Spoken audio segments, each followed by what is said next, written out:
12 sotiklik xonadonimiz sotilyapti. Keng hovli so'raganlar uchun vobshe zo'r variant.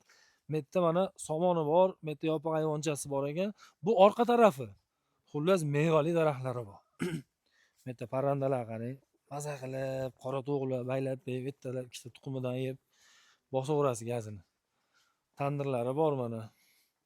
Uyimizni yopiq ayvoni bor. Mana eshikdan kirganingizda yopiq ayvon. O'ng qo'lda mana bitta xonamiz. Undan keyin bitta mana ochiq oshxona. Gullarni qarang, juda akkuratniy, pokiza joylar ekan mana. Bu tomonimizda yana bitta xona bor. Bitta oila kirib bemalol yashasa bo'laveradi. Zo'r variant.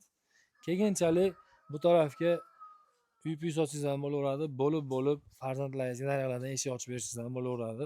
Narxi ham zo'r. $49,000 deyaptilar. Egalar raqamlarini qo'yib beryapmiz. Oldini qarang, kengligini, mahalla asfalt bo'lgan, qo'ni-qo'shnilar bor. Lokatsiya ham zo'r. Lokatsiyasi Qo'shtepada Langardi kurigi bor. Kurigidan 2 kilometr kirganingizdan keyin yo'lni bo'yiga 200 metr. Oldida teraklari ham bor. Pastga egalar raqamlarini qo'yib beryapmiz. Bemalol telefon qilib shunday baraka qo'raverasizlar.